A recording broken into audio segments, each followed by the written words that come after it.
Kita akan langsung tanyakan kepada Pengadilan Negeri Surabaya berkaitan dengan anggapan vonis janggal pada terdakwa Ronald Tanur pada tanggal 24 Juli kemarin. Kita temukan faktanya. Humas Pengadilan Negeri Surabaya, Bapak Alex sudah bersama saya saat ini. Pak Alex, terima kasih waktunya. Selamat sore. Mengenai putusan dan juga vonis hakim pada tanggal 24 Juli kemarin, kita ketahui ya berkaitan dengan kasus meninggalnya Dini, ini menuai banyak sekali kontroversi dan juga reaksi publik. Kalau saya tadi lihat di depan ini juga banyak karangan-karangan bunga nampaknya Pak, bentuk protes dari masyarakat. Menanggapi adanya dugaan vonis janggal sendiri dalam kasus ini, PN Surabaya sendiri menanggapinya bagaimana? Terhadap, ini kan putusan Pak ya, putusan di Pengadilan Negeri Surabaya, artinya ini adalah putusan tingkat pertama. Apabila terhadap putusan tersebut tidak sependapat, dalam hal ini kan perkara pidana, artinya pihak penuntut umum yang mewakili korban, kan mewakili negara, tidak sependapat, ya langkah selanjutnya adalah mengajukan upaya hukum.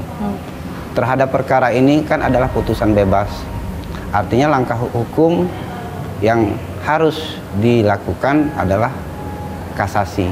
Tapi publik tentunya ingin mengetahui suasana kebatinan di Pengadilan Negeri Surabaya tersendiri ya Pak ya, berkaitan dengan adanya vonis tersebut yang cukup mengejutkan begitu. Kenapa saya bilang mengejutkan? Karena memang banyak sekali bukti-bukti yang sudah dihadirkan, termasuk juga CCTV, saksi-saksi sudah mengarahkan begitu ya bahwa ada dugaan pembunuhan di sini, bahkan pasal-pasalnya itu juga sudah dijelaskan pada saat itu. Ya. Ini seperti apa Pak? Kalau saya bicara teknis, ini saya bicara juga hakim. Kami hakim ini terikat pada satu kode etik.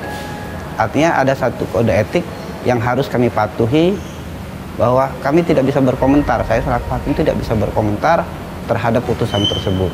Yang hanya bisa saya sampaikan di sini, putusan ini sudah terjadi. Artinya kalau kita bicara terhadap suatu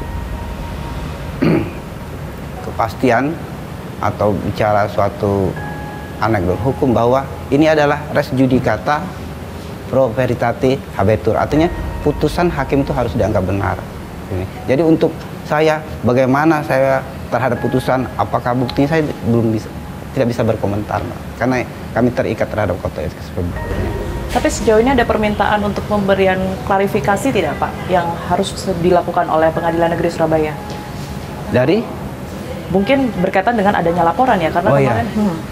Sampai sekarang, per hari Jumat ini ya, per hari Jumat ini belum ada Mbak. Walaupun kita dengar ada pihak korban melaporkan ke Badan Pengawasan dan Komisi Yudisial. Tapi sampai saat ini, saya sudah cek, saya tanya juga kepada Pak Ketua selaku pimpinan, belum ada terhadap klarifikasi tersebut.